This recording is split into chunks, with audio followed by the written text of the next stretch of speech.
The January 28th, 2024 work study session of the Everett Public Schools Board of Directors is hereby called to order.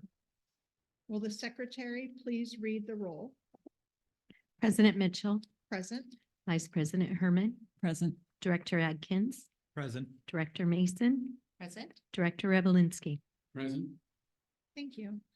Our first item of business is the adoption of the agenda. Dr. Saltzman, have there been any changes since the agenda was published? Madam Chair, at this time, there are no changes to the agenda. Thank you. If all directors are in agreement, the agenda is approved by general consent. Thank you. For this work study session, we'll move on to item number 4.01, sustainability update, and Mike Gunn will be our presenter. Welcome. Thank you and good evening. Tonight, I'm providing an update on sustainability, the work of the Sustainability Advisory Council, as well as an update on current sustainability efforts and next steps in 6 operational areas of the district. I'm going to, spoiler alert, I'm going to tell you we're doing a great job in sustainability. So we're going to review the work around sustainability in 6 operational departments, again, including some next steps. At the end of the presentation, and we have a lot of information to present, we're going to ask you to reflect on the information you received and give us some suggestions, perhaps some questions. And then also I'm going to ask you to think about to what extent the information we're providing to you tonight is helpful to you as a board. Those are some good questions that I provide you with.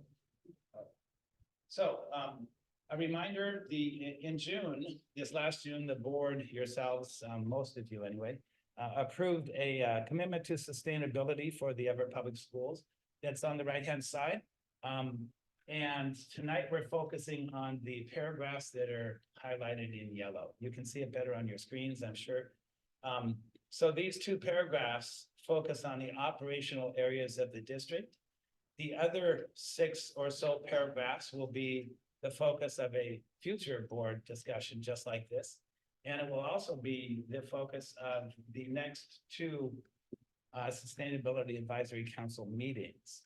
So we've held 2 meetings so far, as you can see from this slide here, with the Sustainability Advisory Council. And it's focused on kind of an overview of sustainability, what we're doing, and really the information that we presented to you at the summer workshop last summer.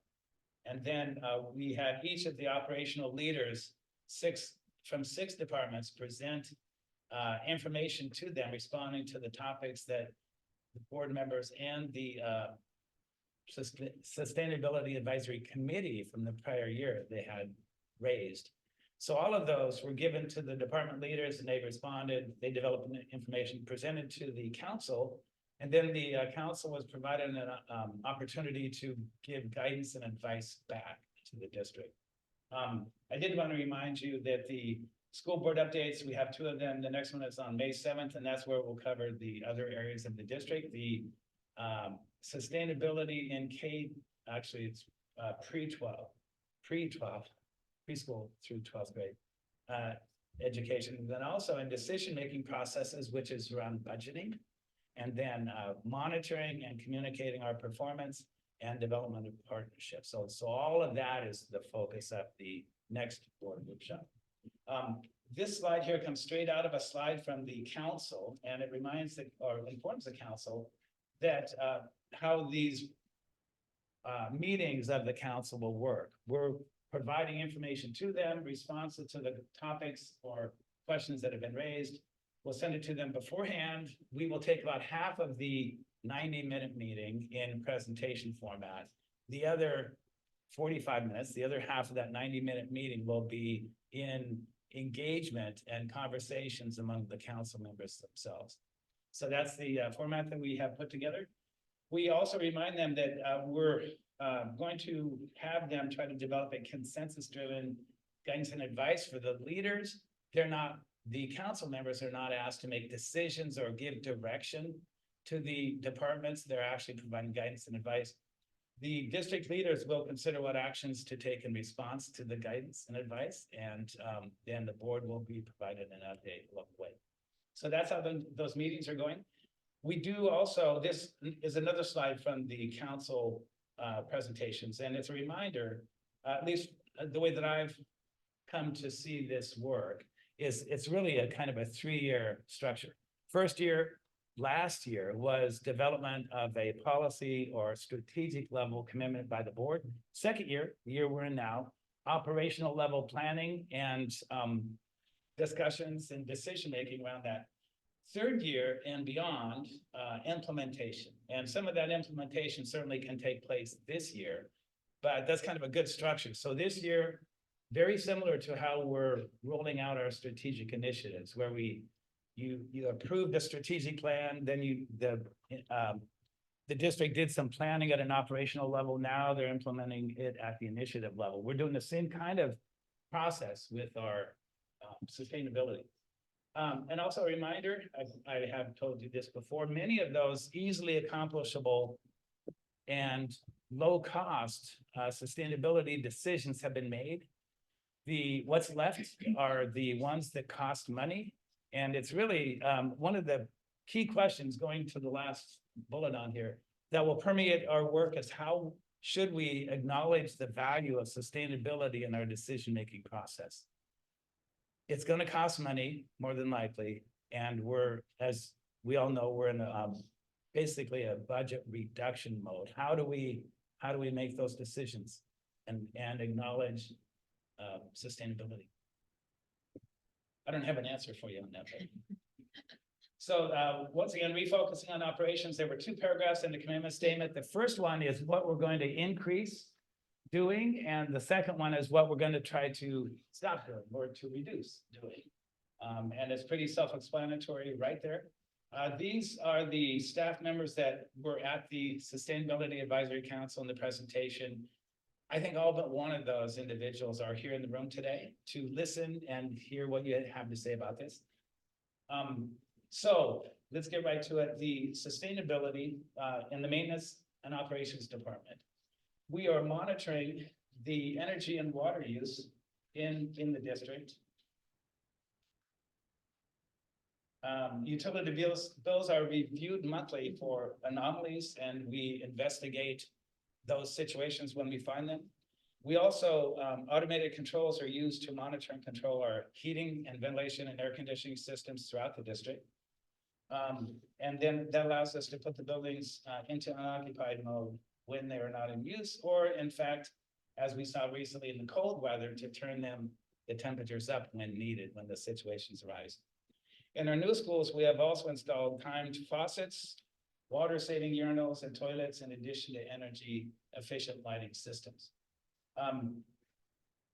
By the way, I did want to mention that for the next part of the presentation, every department, I have 2 slides or 2 sections, what we are doing now and then what we're looking to do in the future. So that's a pretty common structure for this one. We have also purchased or are purchasing electric or battery operated equipment and vehicles when they need to be replaced. We have 2 electric vehicles in our maintenance department right now. One of them is the courier's van. Then the other one I'm not sure is, but it's a maintenance vehicle. We are also testing or trying out chainsaws, blowers, weed eaters, and shears for our grounds staff and maintenance staff as the opportunity comes up. So we're trying to move to electric or battery operated appliances or tools. We're recycling papers, cans, cleaning cloths, light bulbs, motor oil, and batteries, and also composting primarily on-site grass clippings and brush trimmings. So the next 2 items on here have to do with really big legislation items that our state legislators have basically decided to implement across the state. The first one is the organics management law, and the second one you've already heard about a number of times from me is the Clean Buildings Act. The organic management law was passed in 2022, and it requires diversion of organic materials from businesses and schools, among others, to places other than to landfills. And the idea is to try to reduce the methane gas that's generated from those landfills. I'll tell you more about that on the next slide. And then also our maintenance department is very much involved in the monitoring and the management and reporting requirements of the Clean Buildings Act. So the facilities department is very much involved in building and constructing the projects and improving the schools. Maintenance is very much involved in monitoring and adjusting and complying with it over time. So, the organics management law, I'll just kind of walk you through that. It is, begins with our largest schools, and it has a 3-year phase-in beginning in 2024. So we'll go for the next 3 years, and it requires, as you can see, a 75% reduction in disposal of organic waste by 2030 as compared to 2015. And then reduction in the volume of edible food that was disposed of. The idea is to start finding ways to get that in people's hands so that they can consume it instead of throwing it out. So the idea is to reduce that volume of edible food waste by 2025. And then so it also, let's see, the goal of the law is to reduce methane gas. And to reach the goals, the law requires businesses and residents that generate a certain amount of waste to reduce. So again, there's a 3-year phased-in plan, very similar to the Clean Buildings Act. And it has different levels of waste, and then requires that depending on how much you generate, you have to meet the requirements sooner than later.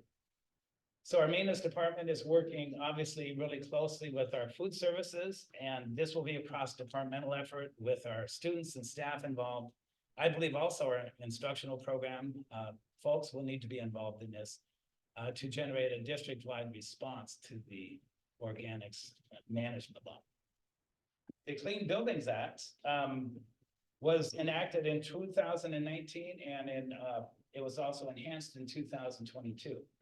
The act is meant to reduce greenhouse gas emissions from the state's largest buildings, starting with the buildings that are over 220,000 square feet, which is only one in our district. That's Jackson High School, because they're looking at individual single buildings, not groups of buildings. So Jackson High School is the largest single building in our district. That has to comply with with all these requirements by 2026, and then there is a phase-in over time for the Clean Buildings Act. So the original legislation in 2019 applied to buildings over 50,000 square feet. Again, according it like phases in over the years, a couple of years. And it requires them to evaluate the energy use in buildings, keep maintenance and operation plans, and make adjustments to the buildings to reduce energy if they get over a targeted amount. So we have a slide in a couple of slides where I'll actually show you the use of elementary and middle schools. You've probably seen it because you've done the presentation beforehand.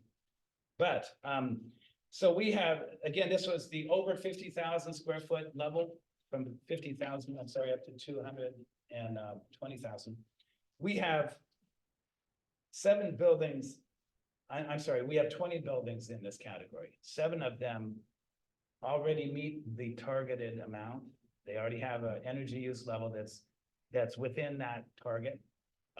We have the funding to make 5 more of them meet the target. So out of the 20, about 12, we have current funding or they already comply. 8 are currently not funded, and they would be obviously the subject of a future bond or levy. And compliance dates again start with in 2026 with Jackson High School and schools over 220,000. The expansion of the legislation in 2022 applies to buildings from 20,000 square feet up to 50,000. It does not require that improvements be made to those. It does, however, require that we start monitoring and benchmarking those schools and also providing maintenance and operations and planning. We have 40 buildings that are between 20,000 and 50,000 square feet. We do not have any secured funding for the general fund maintenance effort that will be required to perform on those schools. Obviously, that'll be a future budget discussion as well. So facilities and planning is doing a lot of implementation, primarily based on the $325.5 million 2022 capital levy. I keep reflecting on how important it is and how valuable it is that we pass that levy. It has almost 30 million in that directly targeted at Clean Buildings Act upgrades, and that is what will help us to make those upgrades at Jackson High School, Heatherwood Middle School, Eisenhower, and Evergreen Middle School, and Sequoia High School. So that's the targeted amount. There are also other monies in the capital levy that we will use to do projects, and along the way, they will be made compliant. For example, Jackson Elementary School, Madison Elementary School, the replacements, and then the replacement of the Cascade High Science Building as well. And then also the modernization of the Everett High School Civic Auditorium Building, the cafeteria and the classrooms, and a number of other HVAC and roofing upgrade projects. This slide here, I was telling you, we have a slide that shows how our buildings are performing. This doesn't yet reflect the performance that would be attributed to the Clean Buildings Act, because again, that is, we haven't built schools yet to that standard. These schools, the ones that have been built since, well, in the last couple of years, we have been complying with the Washington State Energy Code and the Washington Sustainable Schools Protocol. And the dashed line, the red line that goes across both of these little charts, labeled CBA, is the Clean Buildings Act. It shows the energy use index that we're required to achieve per the act. And what you'll see is on the far left of both of these charts, elementary on that side, middle school on this side, you'll see the average of all of our schools, the energy use index average. And you can see it's way over the average. And as we go through time, and these requirements in the the Energy Code and the Washington Sustainable Schools Protocol are getting more stringent. Our energy use is coming down. You can see it very vividly illustrated there. The more recent the school, the lower the energy use consumption in the school. So on to food and nutrition services. The food and nutrition at the elementary school level, this is what they're doing for sustainability. They're using silverware as opposed to disposable silverware. There's a return on investment after 4 uses, and it operates independently of a composting program. The backstory on that is that during the, well, before COVID, we were doing that. We were using disposable silverware at the elementary school level, and then real silver at the middle and high school levels. I'm sorry, it was the other way around, Adam, wasn't it? Okay, we're using disposable at the high school and middle school level, silverware at the elementary school level. Okay, and then during COVID, of course, we didn't have in-house service. After COVID, the supply chain issues made it really difficult to replace our silverware. So we ended up going with disposable at all grade levels. Now we're transitioning back to elementary school using silverware. I've been in those elementary school lunchrooms when the kids come up with their trays and dump it in. You have to really monitor that. But that is what we're doing. Also, the Farm to School grant is $185,000 that we received over 2 years from the State Department of Agriculture. And it is to help us purchase foods raised responsibly in Washington State, reducing the carbon footprint of the food acquisition, the food model of the menu. And then Buy American restrictions, the federal program to support child nutrition programs, keep investments on food and equipment inside the United States. Some next steps, certainly working very closely with the maintenance and other departments to meet the requirements of the Organics Management Act, enhance recycling and composting, and to transition equipment to electric and away from natural gas ovens, I would guess, and others. And then also to increase the use of durables, plates and trays. I will say that when we talk about next steps, not all of these are done deals. A lot of times we're in the evaluation phase, the trying out phase. So I would have to say that we're looking at doing some of these, and we know some of these are still kind of pricey to do, so we're still trying to figure that out.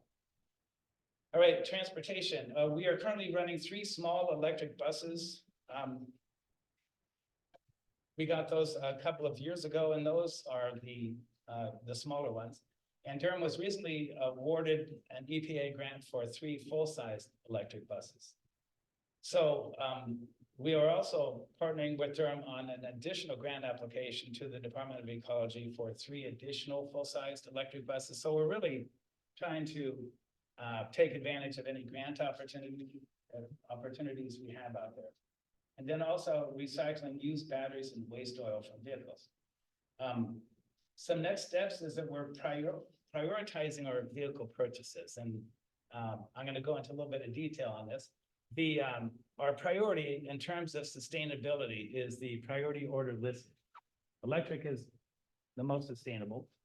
Propane next, renewable diesel, and then fossil diesel. And of course, we are at the fossil diesel stage right now. That our fleet is primarily diesel or gasoline out there.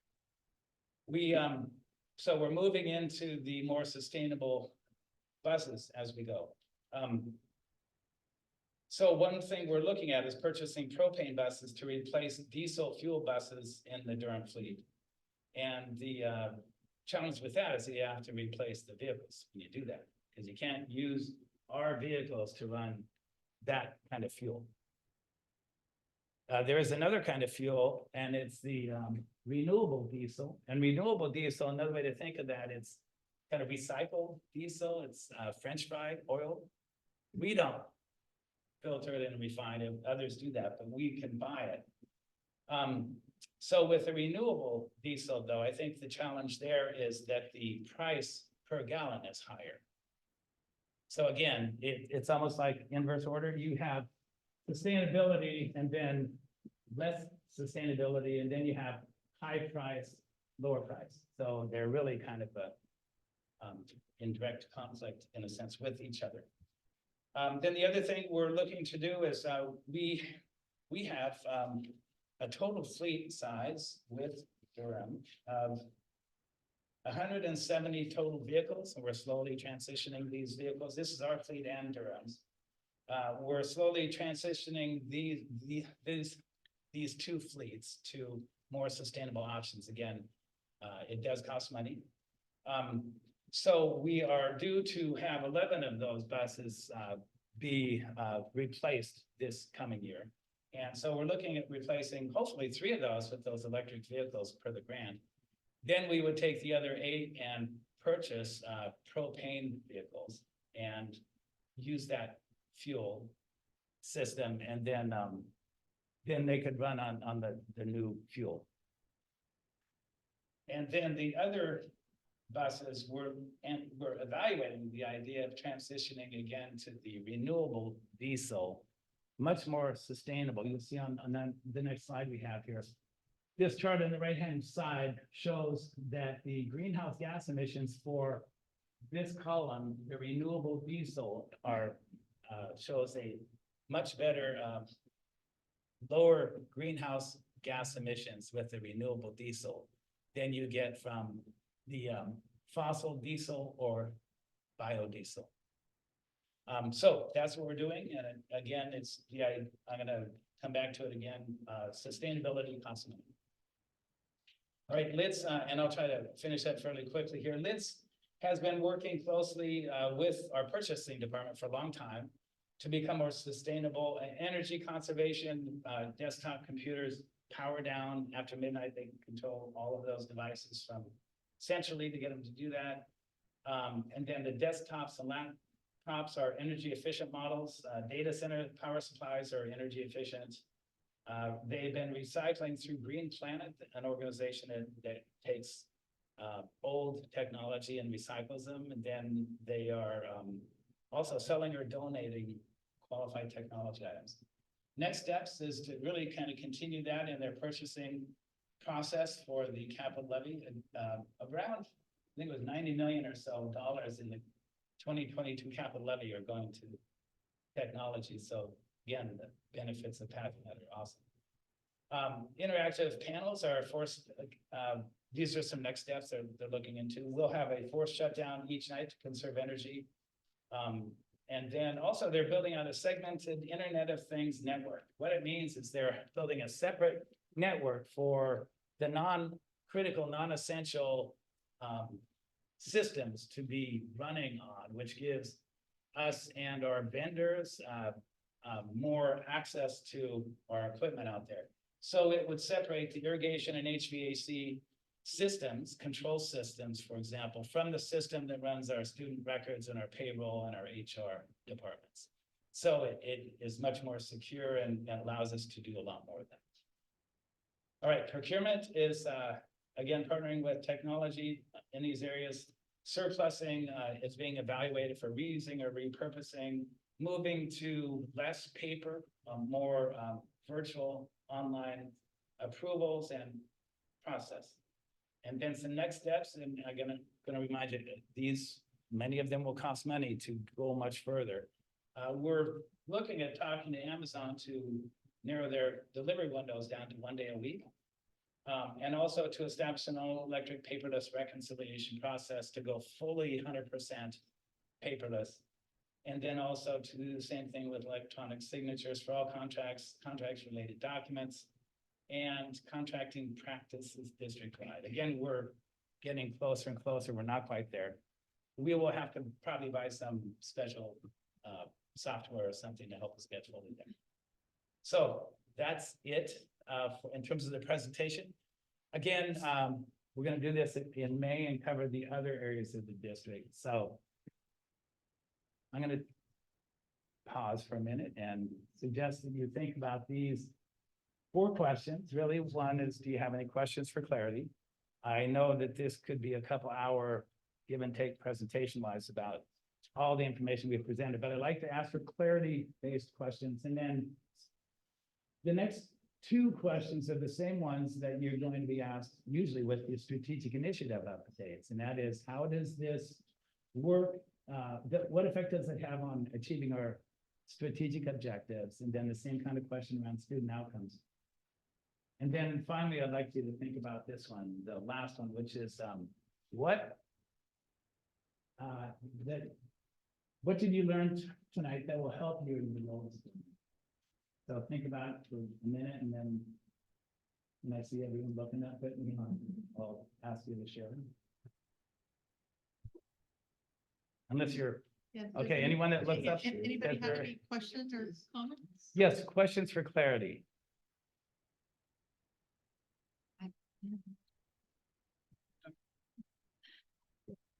First of all, great presentation, a lot of work being done around this, and I want to thank the entire team for focusing in. I thought a lot about how sustainability really relates to student achievement and some of our priority outcomes, because many of our outcomes are academic focused.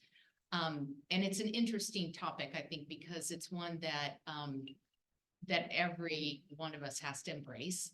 Otherwise, our kids are never going to be career and college ready, because there will be no more careers or colleges to go to. So I really appreciate that you're taking this on and the focus. I did have a couple of questions. Can we, yeah, go ahead. So I am not well versed on the difference between an electric bus, a propane bus, a bus running renewable diesel, and would really appreciate just kind of a comparison amongst those in terms of both from a budgetary standpoint to operate. So for example, like how much does it cost to put in a propane fueling station? And then the only other thing I want to say on the buses is there is a pretty significant push in our state legislature right now to move forward and actually require electric buses. Right now, I think it's Senate Bill 6016, and it probably would make sense to track along with what those discussions are in the next coming months, just because it has been said that there's probably some change coming or some requirement coming around that that they want districts, they recognize smaller districts are gonna struggle to meet that objective, but that larger districts might be held more accountable. So, it would probably be wise to be paying attention as we move forward with bus purchases. But thank you for all Thank that you. information. Great information. How about I try to respond real quick, just to some, we are definitely tracking the legislation. We are getting information about grant opportunities from various sources. Yes. We're trying to follow up on all of them. In fact, antitrust, I think just today at like 4 o'clock provided testimony to one of the bills in the, that just passed through the Senate Ways and Means Commission, Committee on Transportation. That's awesome. The cost for an electric bus is about 3 times what it is for a regular diesel bus. It's about 448,000. Propane fueling stations, my understanding is we're able to get those for free. Oh. Knowing that the vendor will be selling us gas at a higher price. Yeah, Everything costs money. it's always a catch, right? Yeah, and again, renewable diesel fuel can be used in our current fleet and has much lower emissions, but the fuel costs more. I think you had a slide in there that Yeah, spelled out some of I think that. it did as well. So that's kind of an overview. Yeah, obviously, electric is, I mean, one of my questions too, and this is not to be answered right now, but one of my wonderings is how are our electric buses working out? Are they kind of a pain? Are they great? Are they, what are the hiccups and what are the challenges with? There's all sorts of information. Yeah. We are closely monitoring that, and I know Nancy Brown would love to give us some of that. Yeah. to I share some think of that just in the interest of time, we'll follow up. Yeah, and given the size of our fleet, purchasing some propane buses might be a good stopgap, until the legislation settles That's it. out, there's more funding, those kind of things. Thank you. Jen, do you have anything? Actually, let me just do a very broad, Yes. thank you. I can't tell you how much this is a point of pride for when I do talk to other school directors and other districts of what Everett is doing on this front. And you've actually touched on a lot of the questions I have. The organics management law, that I think would be a reason, just thinking through for the SAC, Sustainability Advisory Council, to Yep. continue. I do see this as obviously a very long process. Just getting the various groups involved, which is what you were doing, I think is going to be key. I'll be very interested the next time with the academic portion of it and linking it in as we start talking about composting and green teams at the schools, how that interconnects with the next generation science standards too. I think there's just going to be some really great opportunity to have students involved in this work. And so also want to point out how great it is that there's students on the committee, the council. But you know what, for instance of time, I will leave it there with a very big thank you. Are there, questions for? I have a question for clarity. Just want to make sure I understand it. So in retrofitting or remediating a building for compliance with the Clean Buildings Act, a lot of that would fall under the capital projects, but maintaining compliance would fall under the general fund, right? At what point does maintaining compliance with the Clean Building Act put pressure on things like basic education? And I think you said like 2030, so there's a lot of time, but am I thinking about that right? You're thinking about that right. The compliance dates begin in 2026 with Jackson High School, and then they phase in every year after that. Big projects under the capital Right. projects, but then you've got repairs and maintenance that follow years later. Yes. right? Okay. I think the maintenance and the monitoring and the reporting will begin immediately at that point. So Okay. you asked at what point does it affect the general fund and its commitments to fund current programs? I think that will become a point of discussion in budget development within the next year or two. We will need to start planning for that. Thank you. Charles, anything? thanks for all this work. I don't really have any questions at this time. It all looks fantastic, especially the food related work. I guess I just have more of an ethical question about the cost. It really is the cost of those new buses, the cost of what we do versus the greater cost of if we don't do anything. And so it is really that we're gonna have to wrestle with the, what do we take under our budget versus what are we doing adverse, what are the adverse events of us not doing anything? So thank you so much. I think this is, again, to Jen, it's a point of pride. But Thank you. for time, I'd like to transition now to 4.02, our study session number 1, strategic initiative updates. Pete Meisner, please.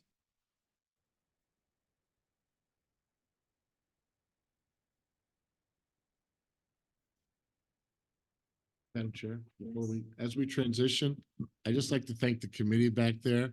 Thank you for coming tonight, okay? Really means a lot. I know the hard work you put in. Yes, thank you.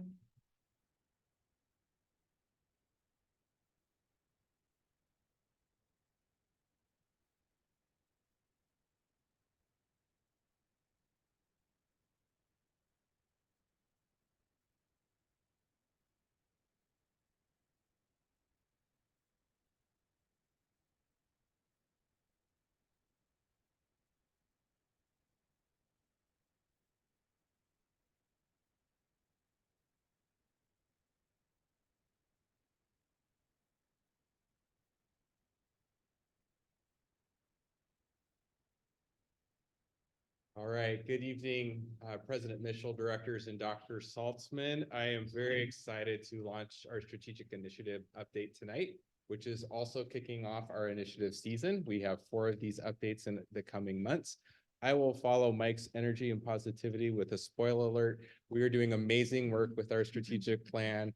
We are starting off with 2 fantastic and challenging initiatives that you're going to get to hear about tonight.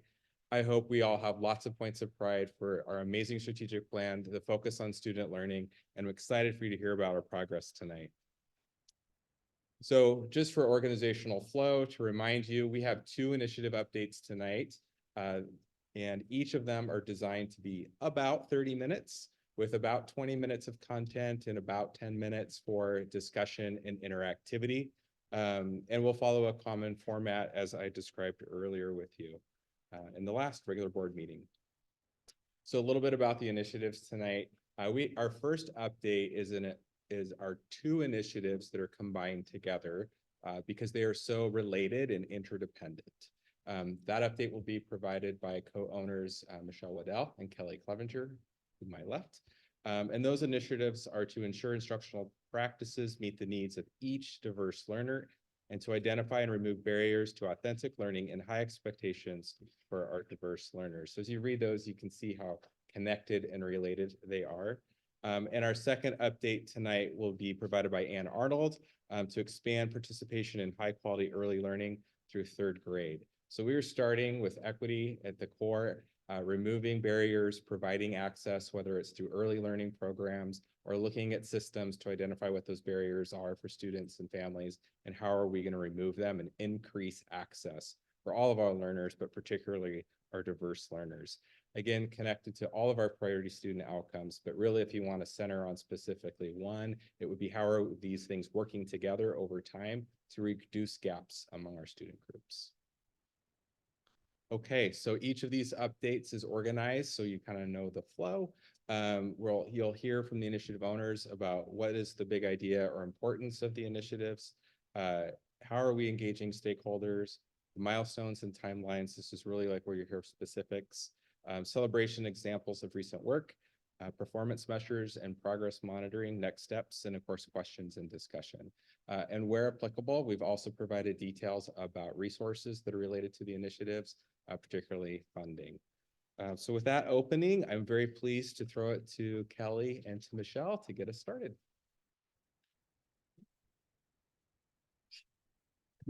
Good evening, President Mitchell, directors, and Dr. Salzman. I'm so pleased to be here tonight to update you on our initiative about identifying and removing barriers. Michelle and I have been working together this fall and the starting of the winter, so much so that we actually gave each other COVID. We were both sick with COVID at the same time. So we really have been working a lot together. It's very exciting to actually talk to you specifically about ways that we are reducing barriers so that we can give access to all students to grade level standard-based instructions and other opportunities. I'm the owner of this initiative, and Dr. Peter Scott is the executive sponsor.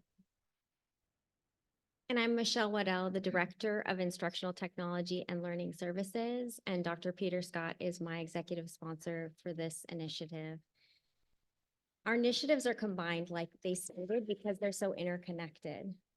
And as Kelly stated, we're in the process of identifying and removing barriers to increase access. So when you think of learning and education, as educators, we need to know our students. We need to know their gifts, we need to know their needs, and we need to personalize the learning experience and ensure that we're using culturally responsive practices so that our students can see themselves within and throughout the curriculum. It's not one size fits all instruction.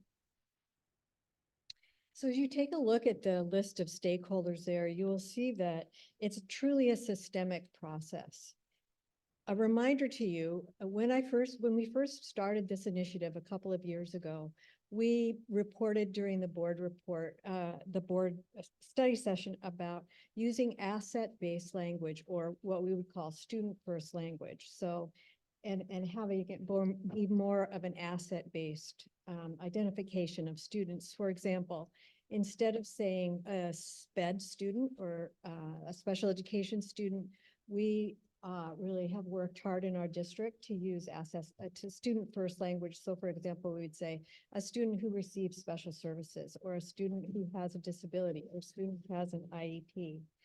Further, later on last year, when I was presenting about this, we actually also did a lot of deep dive into looking at our academic achievement, especially for our students with IEPs and our students who are multi-language learners. And I'm just going to give you an example of one thing that has become operational in this initiative, is that we started an inclusive preschool program at 2 of our schools and combining them with ECAP. So now we have 4 classrooms of students who are being educated in the general education setting rather than being in a secluded, self-contained classroom for our littlest learners, which is really exciting. Of course, all of our work is grounded in our values, and as Dr. Meisner said, and as Michelle talked about, all of the initiatives that we're working on really are working together. There's nothing that we're doing that doesn't affect all the rest of the initiatives. And so we've been working, a lot of the initiative owners have been coming together and working together and just creating some collective efficacy and how we're very interconnected. So when we sat down together to brainstorm and do some work, really what we came down to is that there are 2 fundamental aspects of our work. They're grounded in communication and access to break down the barriers to build student achievement and increase readiness to greet the world. In order to identify and remove communication and access barriers, we utilize the fishbone diagram. It's an ability to systematically break down potential causes or root contributing factors to different areas of the work. And driving to that root then drives what we're going to do to improve it. For example, if we have a disproportionate data point, we have to ask ourselves, well, why? What are the potential causes? What are the barriers to communication and the barriers to access? We categorize this or chunk it from the perspective of communication, family engagement, technology, instruction, and student life. So let's practice. If we were to just take communication, we want to think to ourselves, communication is about language. What are the potential barriers? What are the potential root causes that might impact equity of access? Please take the next 30 seconds and think to yourself, what aspects of communication might contribute to barriers or access? 30 seconds, please.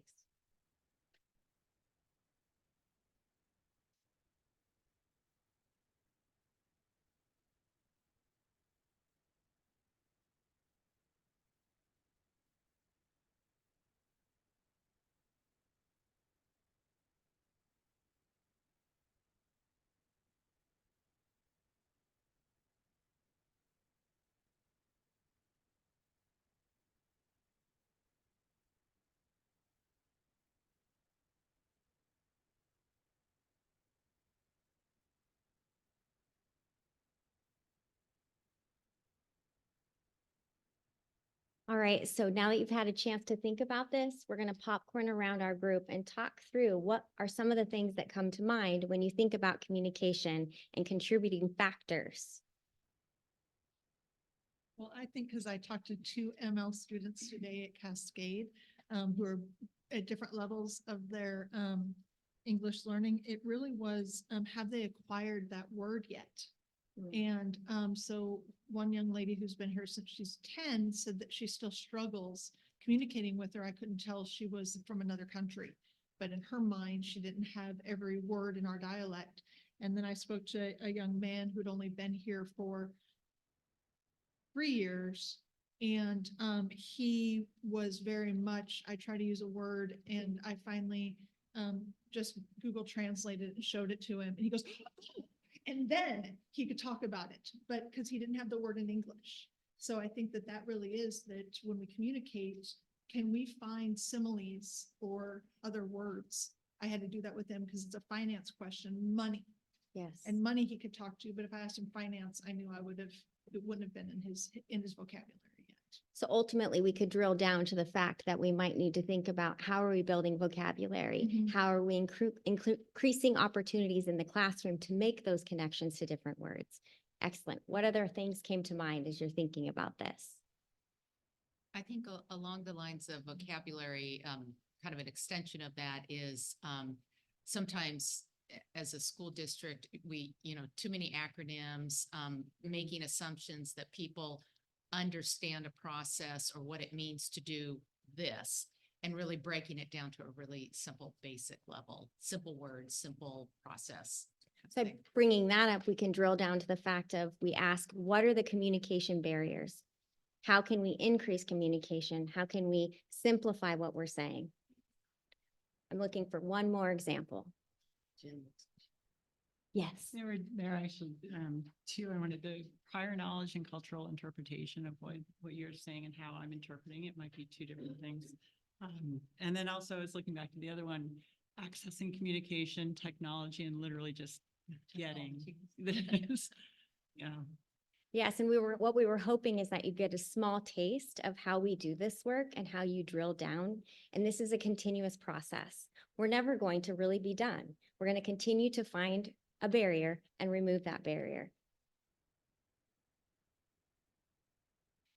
We drive this work around these buckets. You had the example of communication bucket. These are the different areas that we use to drill down and identify and remove barriers to ensure all of our students have equity of access. So the next 4 slides have a lot of words on them, and I'm just going to point out a couple of items on each one of the slides. And I trust that you have the presentation so you can read the other things that we're doing. But like I said before, this is a very broad initiative, and like Michelle said, we are never going to get done. So we categorized our milestones and timelines by looking at those buckets. So when we look at student life, helping students build a sense of belonging through joining clubs, music, sports. Michelle will go into more detail as we look forward as we move forward, discussing the process of increasing student participation. The second one is looking at family engagement, and one milestone that we feel really proud of that Michelle and I didn't actually have direct what do we call it, contribution to this, but it is something that we've done as a district, is opening up a South End Family Resource Center at Silver Lake Elementary School, which is feeling really great. Continuing on with student life and academics, I really wanted to, this is one of the areas that we feel the most proud of, and that is that we are soliciting student voice and to contribute and participate in this initiative. One example is to address the barriers is by creating student focus groups to recruit and retain students for a variety of opportunities. So as the district, as we create and reduce barriers systemically, what we're also looking at is dealing with students limiting thought patterns themselves. Like, I can't take that class. There's no one that I can relate to in that class, or kids like me don't take dual credit classes. So we believe creating these peer student focus groups will help students broaden their horizons and lead to overall academic and social growth.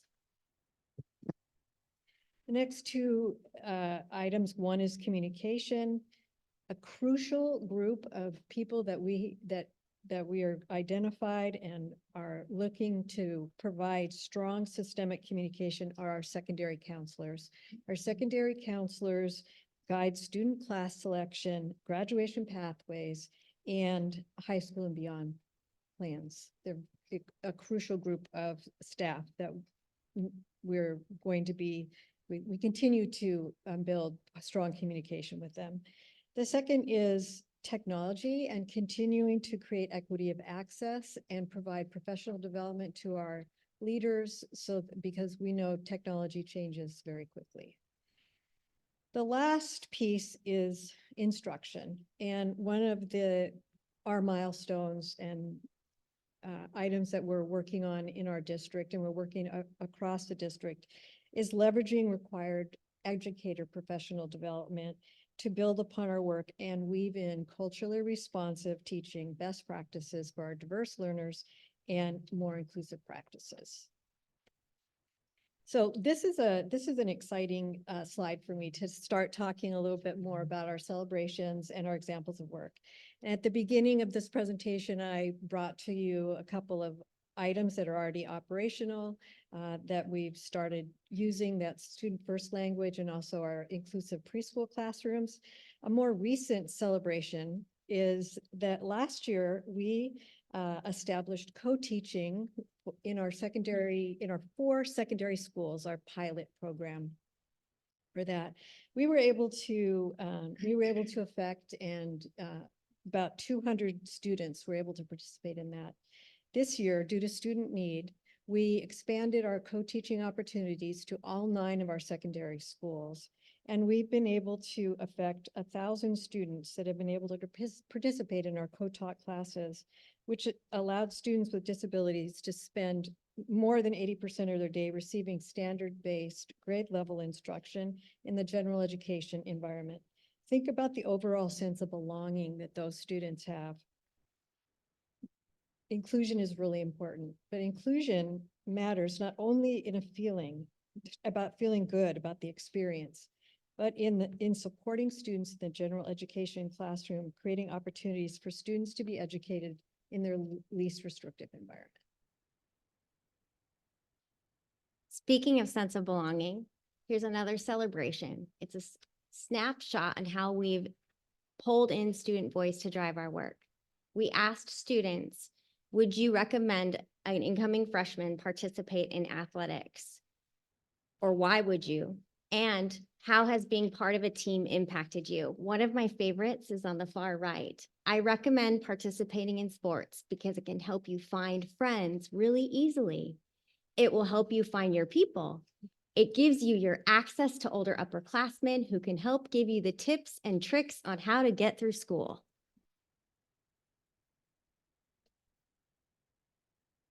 Kelly mentioned this earlier, that aspect of breaking down informational barriers and making sure that all of our students knew what opportunities were there and that they could see themselves within those classes.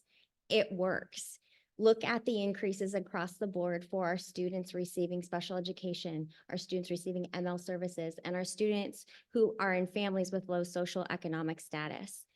Over 800 students were impacted by this effort, and it continues to rise each year. At the beginning of this lesson, or the beginning of our conversation, you just practiced doing the root analysis, right? Where you focused on communication and what could be some potential barriers with that. Well, here's a perfect example of how we've done that work, and it's around athletic participation and student participation to athletics. We thought to ourselves, overall student life can be positively influenced if they have a stronger sense of belonging. If they belong to a sports team, their sense of belonging will go up, which in turn positively impacts their academic success, right? So we thought to ourselves, what could be potential contributing factors preventing kids from joining a sport? Is it that parents aren't able to set up a schedule to get a physical? Because we narrowed it down that everyone needs a sports physical. Is it that they can't afford a physical? Is it that they didn't know about the sport fast enough to get the appointment, to get the physical in time? Did they not know that we actually offer an annual free physical event? All of these contributing factors drove our action. Our athletic department has shifted their communication to springtime for that next fall season, which is before the free physical event. Our learning information technology department has provided kiosk computers in buildings, 2 per site, so that if families need help to register for athletics, there's a human there to help them and access to technology. And our athletics department is using a more family-friendly way to sign up, leveraging technology through final forms. Another celebration revolves around elevating equitable instructional practices. On October 13th, we had a district-wide Learning Improvement Day. All staff, both building and district or CRC-based staff, participated in culturally responsiveness. Our professional development team has been intentional about providing both structure or tight experiences and flexible or loose time for district leaders to be able to personalize the learning experiences to meet the needs of their specific team. What that means is that everyone had foundational knowledge across the system, while also providing time for each department or each building to meet the needs of their students. There's an example on the upper, a copy of some results from that day. One of them is an equity action plan for a school. Culturally responsive instruction and practices positively influence students. It increases their motivation. They feel connected. They can see themselves throughout the curriculum. Culturally responsive principles also positively impact the working environment. It helps staff work together, build a sense of community, and increase overall efficiency. Our professional development philosophy is about consistent through lines across our system, and it's not one and done. This October Lid Day built off of previous work, and we will continue to have that common through line through the rest of this year and into the following year. So how do we progress monitor when it comes to technology and communication? Well, one of the ways is to look at what's being used, what the overall usage is, and the number of resources available for our families. For example, we're looking at the number of active guardian accounts. If parents can have an active guardian account, they can see their students' grades, their schedule, they can pay bills, they can have alerts, and many other aspects to that system. If they don't have an active guardian account, they can't do that. So how might we increase access from that perspective? We also progress monitor from the whole child perspective. Our staff leverage technology like the Panorama Education Platform, where they can look at data and dive down to the individual student and work collectively to develop interventions. Does the student need additional support when it comes to self-regulation? Is it academic additional support? How can we help them across the board with any aspect? Here are some of the ways that we progress monitor. As we continue to grow our repertoire of inclusionary practices and instructional methods, of course, we have a myriad of ways of accessibility around our pre-12 achievement. So that's one, to look at our academic achievement. The other is that we're thinking about is also monitoring the usage of our Imagine Learning program for our students who are learning English.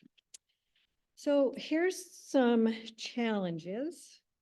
Here's some challenges that we are facing.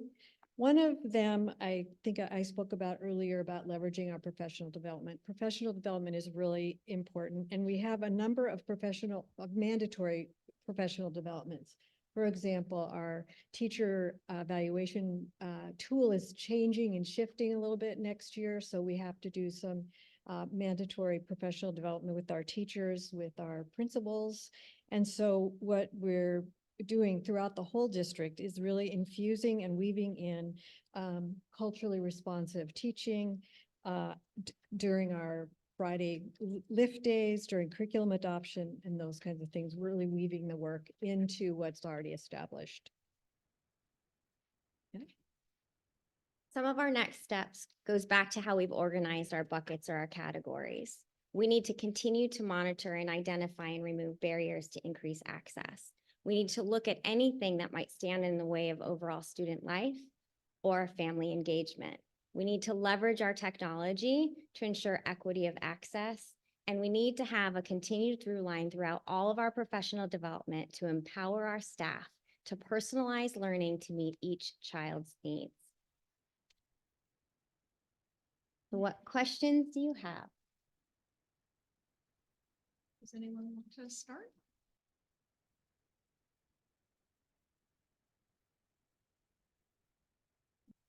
Go ahead. Well, actually, I would love to hear a little bit more about, you were talking about focus groups. What does that look like? Is that at the school level? And So it's several, and I can give you some. So right now, whenever we have AP classes, right, groups of students come together and speak to other students who are thinking about taking AP.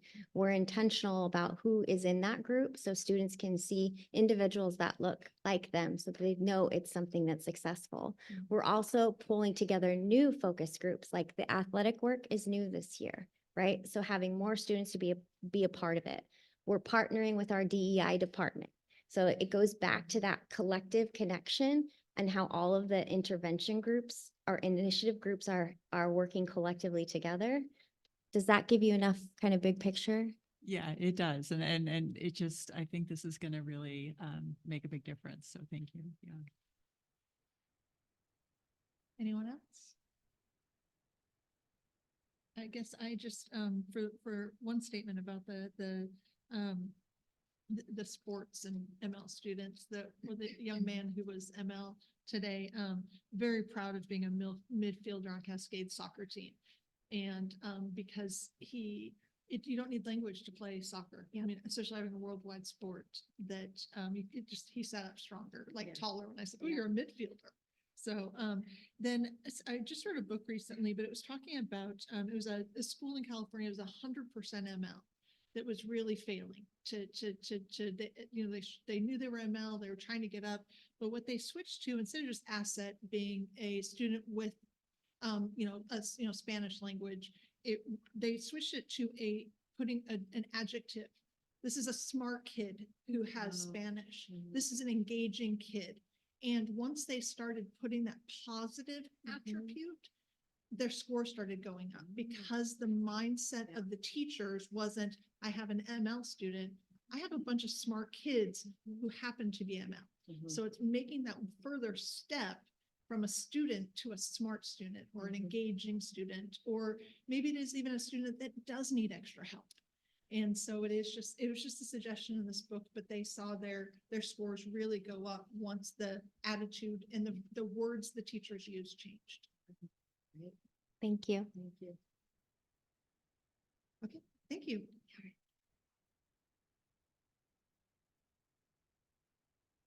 All right, thank you, Kelly and Michelle.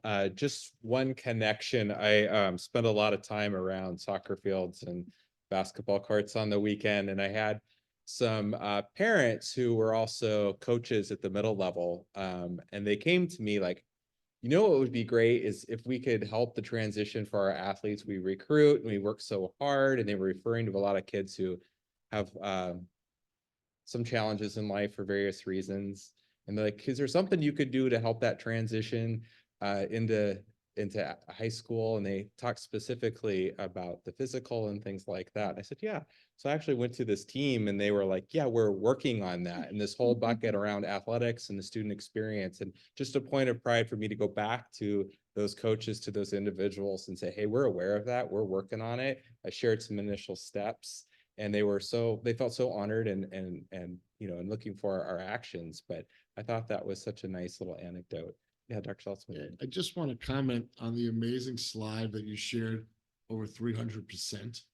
If you saw that participation. And as we address our students, scholars, right? They're scholars. And as you address them, it gives them a self of pride as well. But the slide where you see 300%, if you saw it, as you look at your slide, it's an amazing accomplishment for the system. Just want to share that. Super. Appreciate that. All right, we are getting into our early learning with Ann Arnold here. And I think I've got this line from you for a while ago, but we know that the path to graduation and post-secondary success begins in preschool. And so with that sentiment and that in mind, I would like to welcome Ann to share our latest update with our early learning work.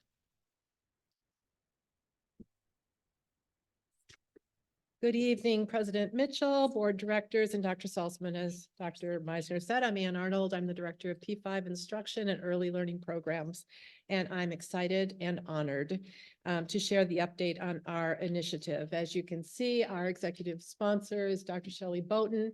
Our goal is and our work is around expanding participation in high-quality early learning through third grade. And I've had the opportunity to share this work with you in the past when we were just beginning it.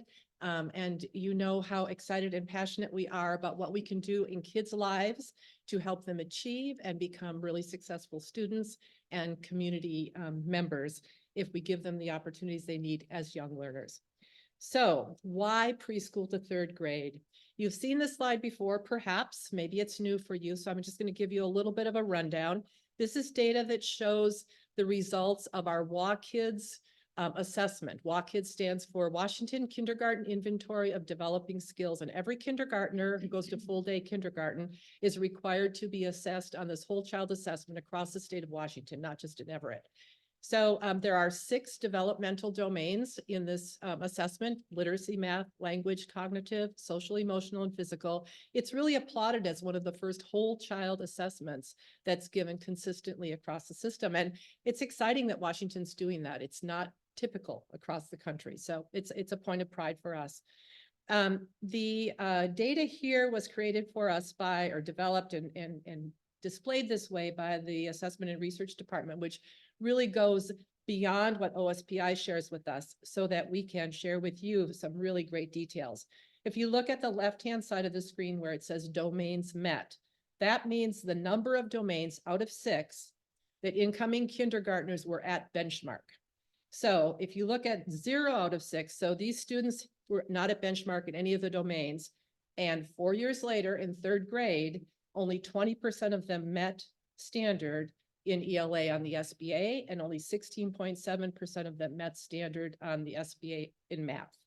So you don't do well coming into kindergarten on WaKids, you don't do well in third grade in reading and math.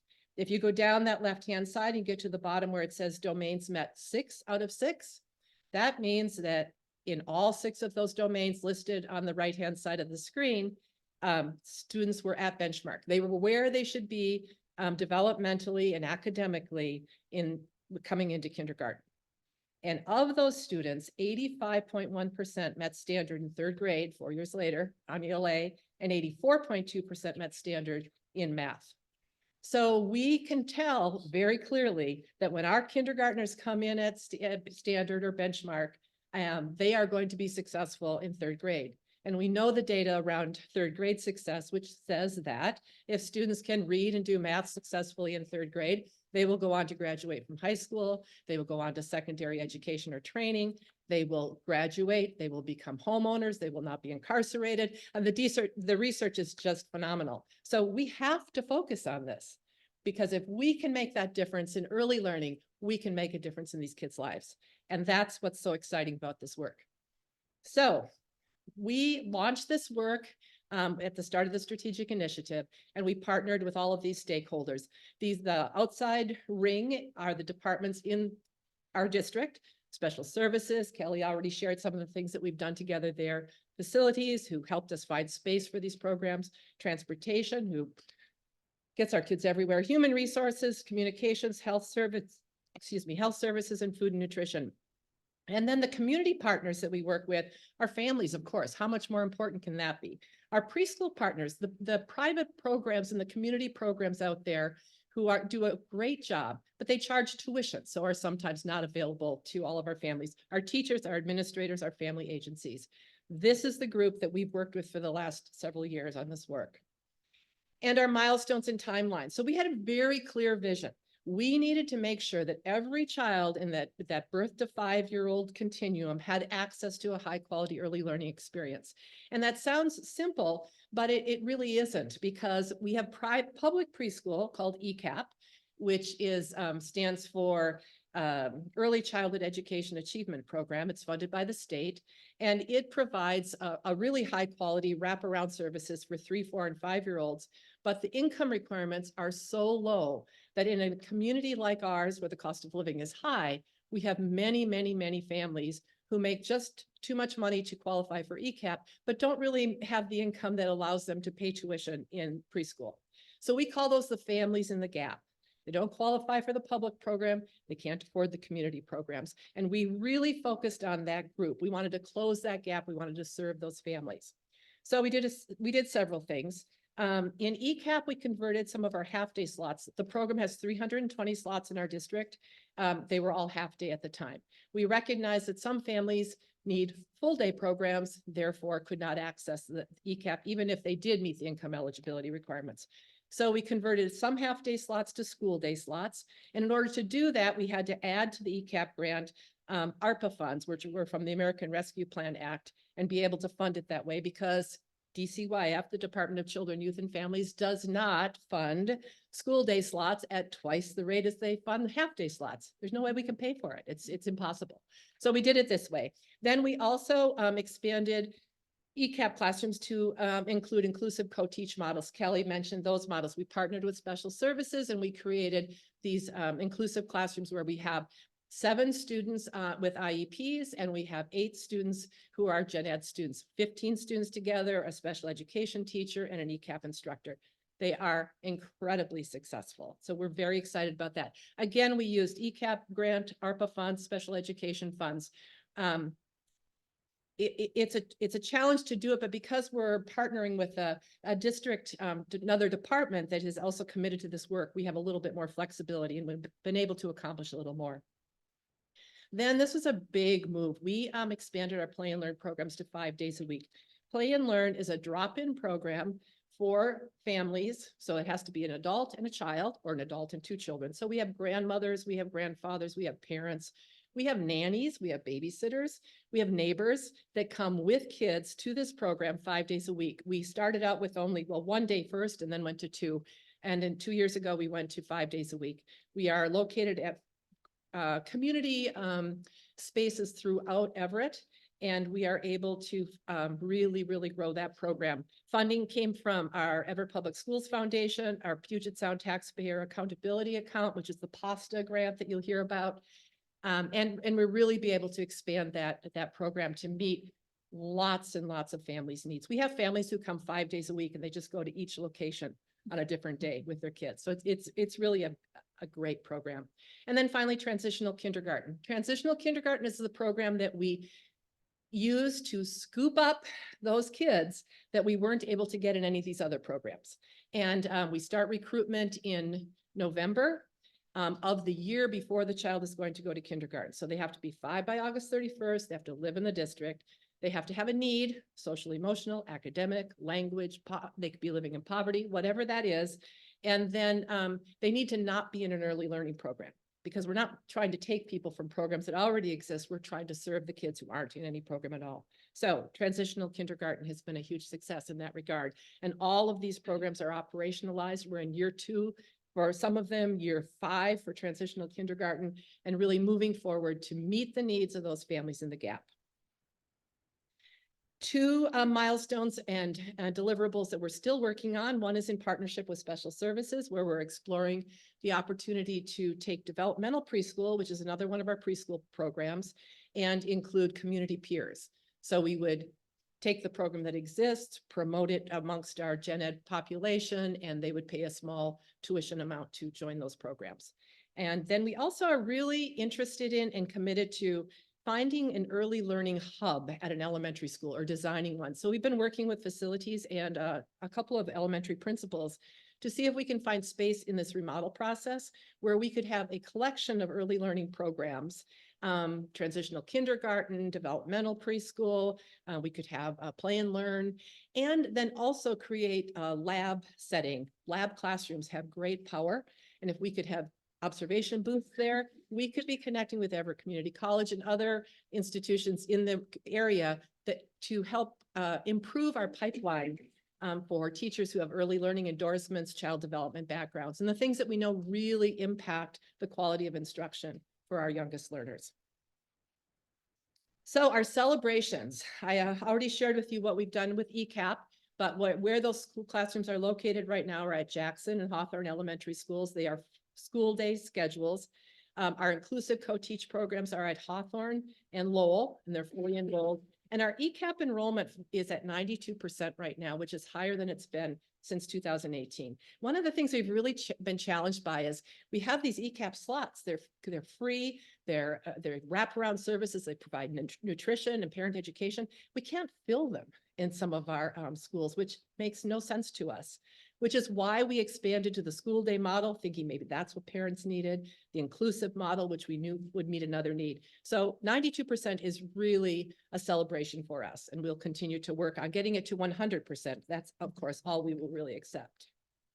And then transitional kindergarten. We had induction this week at the CRC. We have 5 new teachers and 5 new paraeducators. It's so exciting to see them looking at their class lists and thinking about what they're going to do with their students. So they are going tomorrow to set up classrooms at our 5 schools, and they will be launching on January 31st. They'll have those students for 20 weeks around a very aligned and cohesive set of curriculum and materials, and they will really change the trajectory for those 97 students that we will be serving in transitional kindergarten. And then play and learn. It is so amazing, really. Participation is up 70% this year to date. And we've also added outdoor sessions at Lively Environmental Center that have been a huge success. In fact, we've had to do reservations because we don't have enough parking. Yep. Really a great problem to have. So anyway, we have right here the numbers. We have one day a week we're at the Everett Public Library main branch. Another day we're at Evergreen, and then Mill Creek City Hall 2 days a week. Sequoia High School Gym, which is really exciting. And if you ever get the chance to stop by there, you should do that on a Friday. It is wonderful to see the kids. And then Lively with our total attendance numbers there. Year to date, 4,732 kids and parents or guardians attending that program. So here's our continuum of early learning services. When I began, I told you that we have a big gap. We're not serving families in that gap. They're not getting what they need. We feel that we have done a pretty good job of closing that gap with these various programs. So birth to 3-year-old families, our children have play and learn community preschool programs, and then the community agencies for students with disabilities. They moved to 3- and 4-year-olds. You can see we add ECAP and we add developmental preschool, 2 new solid preschool programs. And then 4- and 5-year-olds, we try to really, this is the big push. They're going to go to kindergarten next year, and we want them to be at benchmark, remember, in those 6 developmental areas, because if they are, they're going to do great on the SBA in 3rd grade and beyond. So 4- and 5-year-olds have play and learn, community preschool programs, ECAP, developmental preschool, transitional kindergarten, and then right before school starts in August, we launch Everett Ready at every elementary school in our district. And it is a 1-week program where students get to come to school. They're the only kids there, and they get to know the campus, meet the principal, meet their teachers, go through routines and practices around kindergarten. So on the first day of kindergarten, they arrive ready to go. Last year, we had over 1,000 kindergartners participate in Everett Ready, and it was amazing to see. Really, really exciting. So our challenges, we will continue to communicate with the Department of Children, Youth and Families about the barriers for families trying to access ECAP. That income eligibility issue is huge. If a family makes more than $40,000, family of 4, in the state of Washington, they do not qualify for ECAP. So think about the cost of living here, and there's no difference between cities in Washington. So the same is true for Everett, as is true for Concrete, which is true for Yakima and every other city in the state. So we feel that really needs to be regionalized and really needs to have a different approach, or it needs to be just raised in general to serve families. We need to continue to advocate for transitional kindergarten to remain a part-year program. The beauty of transitional kindergarten is there are no requirements except what I stated, that they live here and they aren't in a program, but there's no income requirement. There's no eligibility. There's not this onerous process of applying. So it is much more accessible to families. The legislature had a very contentious set of debates last year about transitional kindergarten. There was a big competition between OSPI and DCYF about who was going to be in charge of that and who was going to decide who got to go there. It was crazy. And we had huge support in our district to try to stop it and to say, wait, why don't we look at the kids and what they're getting and what's good for them? And in the end, we prevailed, but I don't know how long that'll last. So we have to get them to keep it as a part-year program. We want to support our ECAP program in September. We want to support our community partners in September and get those preschool classrooms full. Then we can do transitional kindergarten and scoop up the kids who don't have access. So that's our vision. We hope we can advocate for that. We want to expand the co-teach and inclusive classroom model with special services in partnership with them, and explore other options for least restrictive environments for our students with IEPs and disabilities. And then we want to work with facilities, which have been great partners with us, to identify a place where we could create that early learning hub. I think it would give us a great opportunity for not only for families, but for new teachers coming into the system. So here we are, EPS Early Learning Opportunities. You can see all the programs that we have and how they serve our families. ECAP, transitional kindergarten, developmental preschool, play and learn, community preschool programs, and then Everett Ready. And the most exciting thing about this is we can progress monitor and show you that not only does it just seem like it should work, feel like it should work, it works. So this data was developed or put together for us by the Assessment and Research Department again, and it's looking at WAKIDS data, same assessment. And these are the years that we started collecting this so that we could compare it prior to the pandemic, 2019, 2020, 2022, 2023, and current. These are the 6 developmental areas we talked about at the beginning of this presentation: social, emotional, physical, language, cognitive literacy, and math. And you can see that in every developmental area, our students coming into kindergarten had an increase in the percentage of them that were at benchmark. So in social emotional, 3.2% more kindergartners were at benchmark. Physical, 0.5, language, 0.8. Cognitive development, 8.8% increase in the percentage of children who were at benchmark when they came into kindergarten. That's going to translate into a big increase in 3rd grade in ELA and math. And that's the goal of this initiative and the work that we do. 1.6% increase in literacy and 3.6 in math, an area where we really need to improve our achievement and really move our kids forward so that they can be successful mathematicians. So this is a huge celebration for us. I have to tell you this, I was so appreciative of Catherine Matthews, who sat down with me and started pulling all this data from OSPI and putting it together so we could actually see that this work, this vision, our theory of action, if we increase access to early learning, then our kindergartners will come in at benchmark and they will be successful readers and writers and mathematicians in 3rd grade and beyond. So we are excited about this. Our next steps are to continue working with OSPI and DCYF to remove barriers for access to families, expand opportunities for students with disabilities, work with facilities and principals to develop an early learning hub, and to build community partnerships to share and align our learning so students experience smooth transitions as they go between programs. We know that if those transitions aren't smooth and aligned and connected, kids spend all kinds of time relearning things, whether it's the routine, whether it's the practices of that day, whether it's vocabulary. So we want to work with even our early learning preschool partners to help them know what kindergarten looks like in Everett so that their kids can transition really easily into the program and not waste any time having to relearn things. So that is our presentation today, and I have an activity I'm hoping you'll engage in with me. I know that when you are out in the community, people stop you all the time and say, why are you doing this? How do you do this? What do you think about that? That's part of your role as board directors. So I'd like you to think about an elevator speech in response to the prompt that says, why is EPS investing so much in early learning programs? This is a K-12 system with goals for on-time graduation. So I'm just going to ask you to reflect for a few seconds about what you think those key points would be that you would respond to someone who asked you that question. Why early learning? Why is that important? Why are we spending money in a time of budgets and constraints? And then I'd like to ask you to turn to a partner and stand up and just share your thinking with each other. And then we'll have a minute to just get your thoughts too. So can you stand and share? You know, it's like turn to your elbow partner in kindergarten or stand up and find a partner who has the same color tie on.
Wrap up your conversation, then we'd love to hear what you're thinking.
In that time, is there anyone who'd be willing to share a point or a couple of points that they'd want to include in their elevator speech about why EPS is investing so much in early learning programs? Love to hear your thinking. I think Roman had a great point, if I may. We all talked about what we do, all the services, but then he also added, if it's the right thing to do, why wouldn't we do it? And I point out, even though it's early learning, we educate kids, have the responsibility to educate them until they're 21. So wouldn't it be awesome if somebody actually could see where their tax dollars are going from birth to 21, where all they see is that school building. But, let's use this to sort of, rock their socks. Thank you. Sorry, I stole your words, but I gave you credit. But I also think to that point that you made, I think that people forget that education is a continuum, it's really a lifetime. But in terms of formal education, we as a society aren't brought up to think about those early years as education. And I think that the people are starting to wake up and understand the research of brain development and such, and language acquisition, things like that early on is really finally infiltrating into the general public. And so I think it's easier to link that importance into the whole spectrum, and really it doesn't end at 12th grade either. We could easily argue that, 12th grade is just, it's a stopover before they go on. It's not the end point. And it's funny because we used to talk about it, like, we get them to the graduation, Right, across and the now stage. more and more, I hear language around, that's just the, potentially the beginning of the Right, next right. phase, or Right, however you say it, but yeah. right. Very, very true. Anything else we'd want to be sure we shared with our community members? Well, and data supports it. I mean, that's, Mhm. there's the right thing to do, but Mhm. data supports doing the right thing, and that's important. That was preamble. Yeah. Starting with that. Yeah.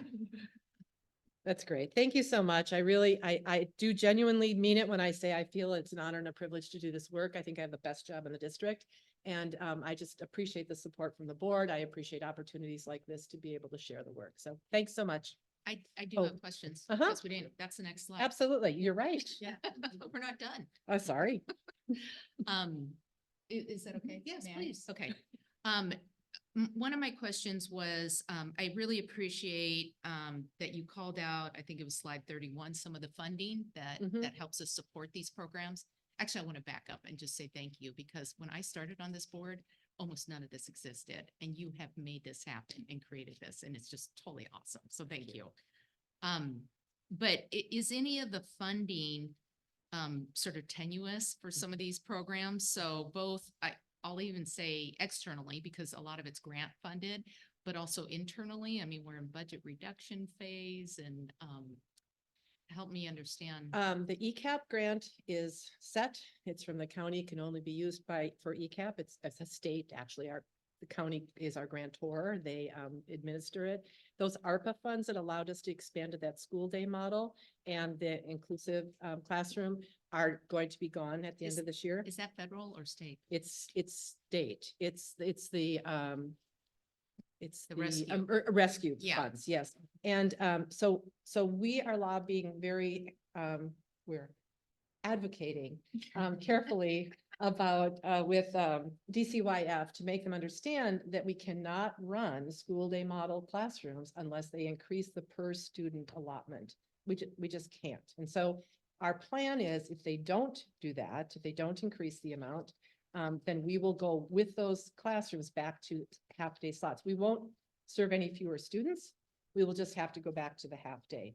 I think the inclusive classrooms, we're going to be able to keep going because we're partnering with special services, and some of the funds for that classroom, it comes from our special education dollars. Yeah. And those will still be there. And we've really seen great outcomes for the kids in those programs, and they've been incredibly popular with families. So we're hopeful that we'll be able to maintain that. Transitional kindergarten is a basic ed program now, so it is, we feel confident about that. It's just, we're not sure what they're going to ask us to do or tell Right. us we have to do. Or what model? Yeah, what model Yeah. we'll have to use, but I think we can manage that. Our Play and Learn program is funded largely by the PASTA dollars, the Puget Sound, the transit taxes, and those are supposed to continue for 10 years. Okay. So I feel great. like we've was got a gonna little ask- reprieve Yeah. there. Yeah. And then Everett Ready is funded by, and the EPS Foundation funds Play and Learn as well. And we've had no indication that they have any intention of changing that. So as long as they continue to support us, we should be able to continue with Everett Ready and Play and Learn. So I think we're in pretty good shape. The only thing that we're concerned about is that school day ECAP The model. ARPA. Those ARPA funds going away. We Thank won't you. be able to do it if Yeah. they go away. We have there's no other natural source, funding source that we can pull in. We've looked at a lot of things, but there just isn't anything. Yeah. So, It's helpful to better understand going into budget discussion. Right. So thank you. for right, that. yes, thank you. Anything else that we can clarify or I want to answer? also say, because of the two newer board members, and I did let them know that, what the work you've done, with the pay daycares and, in preschools out there to actually help them develop curriculum so that math is language when kids get in. And that when my daughter was in preschool through the Prince of Peace system, I wanted her in preschool so she could learn. I learned once I was here and you were here, what she should have been learning. And that great work. And They're partners with us, by the way, and they Yeah. actually come to our events. We have 5 preschool to kindergarten connection events around curriculum and content and instruction every year, and they're there. So yeah, that's I a think good thing. that's great. And then really great work on slide 38 with where, we've grown with WA Kids. But then I have a real question on slide 29 is they complement each other a little bit, but if there is a way to see those domain, like percentage of kids in those domains. And if there's a question about, do they come in, did they have preschool? What kind of early learning did they have to maybe really be able to, again, show that, the kids that are 6 out of 6 had all of them had early learning versus that 6 out of 6, and 75% actually mom did that. it would be interesting to see really is, We are tracking where kids are coming from in our Okay. data system. So we have our gen ed kindergarten kids are coded KK, our TK kids are TK. We've got a play and learn code. We've got codes that we can start to see. This data right here on this slide is older okay. because we had to first implement walk kids, which we were required to do. And then we had to wait 4 years till they were at the end of their third grade year Oh, and get their data. So okay. the beauty of this slide, it's showing us that our Everett students Mhm, come in this way and in third grade, they perform here. mhm, We can't get the same data mhm, on third grade yet mhm. because these new programs that we've put in place have only been in place, well, anywhere from 5 to 2 years. Okay. So what we hope to do, in fact, when I first talked to Catherine Matthews, it was, can we update this? Mhm, And we can't because we aren't to third grade yet. yeah. But So it'd be the interest- kindergartners who had all these opportunities that we just Yeah. shared are in first and second grade. Some of them are in third grade, but we don't have that data. Because it might be interesting to see, and I don't know if it would be Mhm. meaningful, the percentage of kids in each of those that met, not just the domain, but are sitting in the domain. Mhm. And what experiences they had. Yeah. Yes. And Yes, so I it's- agree. It's not just at 20%, but 20% of how many? Mhm, mhm, Thank you. mhm. Good Long way point. to ask a That's question. and we'll want to do that because we'll want to see, first of all, how it's changed. And then we can look more deeply at who those kids are. That's a good idea. Yeah, thank you. Yes. Anything else that I can address or try to answer? I just wish more kids got to go to the Lively Center. Isn't that amazing? Yeah. Yeah, it is. I was there when they were setting it up.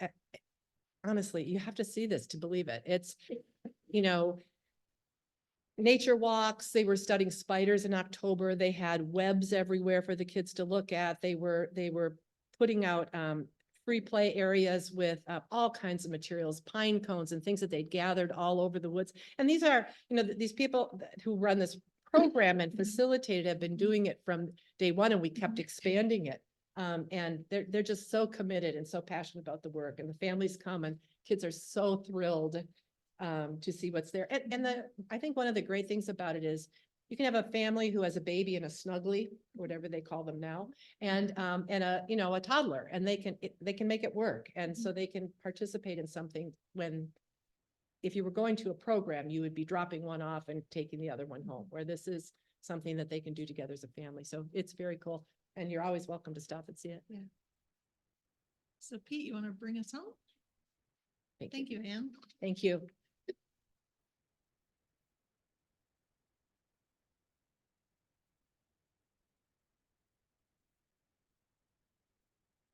All right, so I get to just say some final words of thanks. I first want to thank our initiative owners, Michelle, Kelly, and Ann. Appreciate your leadership tonight and all of the leadership that happens ongoing with your teams to provide the content that we see. I want to thank the board for your active participation. You help us, you encourage us, you help us think deeply.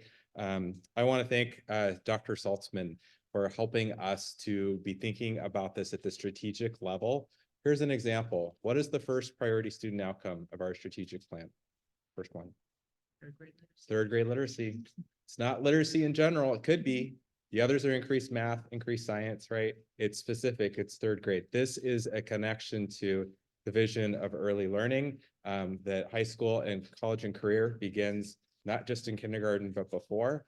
And our systemic commitment to provide that for our community. So I want to provide that gratitude and thanks in my humble part to be along for the ride with that. We have so much to be proud for.